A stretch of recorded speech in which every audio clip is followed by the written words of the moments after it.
Hey, my name is Matt. Welcome to another episode of Unbearable 73. And this episode, we'll be reviewing episode 4 of Bleach, Thousand Year Blood War, entitled Kill the Shadows. So let's get into the plot right away. Now we're down in it, so to speak, the way we're right in other words, we're not time skipping between the episodes. So we start right where we last left off. The Stern Ritter are appearing all over the Serite as the Mook squads of Shinigami prepare to be slaughtered. Ichigo is in the middle of fighting Opie. And behind the scenes, the audience continues to learn more, bit by bit, about who the Quincy are and eventually what they're actually doing to the Bankai. Now, at this point, let me briefly explain the whole Zanpakuto thing.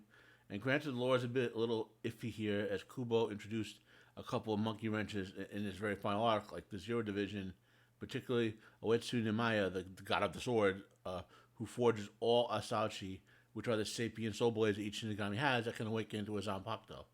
I know it's a lot of like anime words in that sentence of people.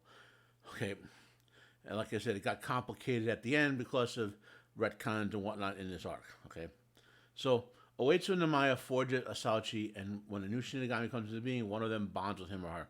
Never explain exactly how that works out. Okay, should the Shinigami grow in power, the Asauchi grows with them and can awaken. Uh, and that's when it's more properly called a Zanpakuto, from my understanding of the Bleach lore. If this happens, then the Shinigami eventually they'll instinctually learn their blade's name. They start getting dreams and visions with things like "You know my name, say my name," which is like a bonding moment between Shinigami and their eventual Zanpakuto.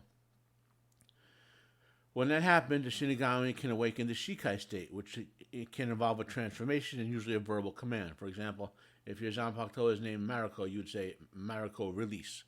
But just keep it simple. The highest state of a Zanpakuto, the highest release state of it, and therefore the most in sync with Shinigami is the Bankai. Although, as we learned from Ichigo and Ome Genocide, even the Bankai has higher states and side states. Okay, again, more of that shaky lore. Um, the Bankai is usually of the same nature but more extreme than the Shikai. So the most visual example would be Byakuya, is where the Shikai is basically turning his blade into those purple lotuses, the Sakura leaves, and the Bankai is like a storm of them. In the mind space of the Shinigami, the Zanpakuto manifests as a being usually looking out like a Shinigami. Okay, Ichigo's happens to look like Yahweh, uh, as an example, which should tell you something, by the way. If you haven't figured out yet, Ichigo doesn't really have his Zanpakuto yet. He doesn't. Okay, he has something else.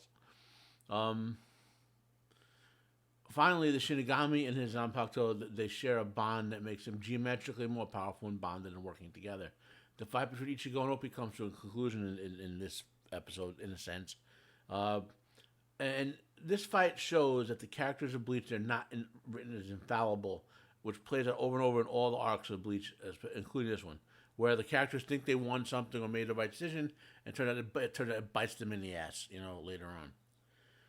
Urahara takes advantage of Ichigo smashing the crap out of Opie's shields and blows a hole in him. They think Opie is dead, so Urahara sends Ichigo to help in the Serite, because they know that the Stern Ritter were unable to absorb Ichigo's Bankai.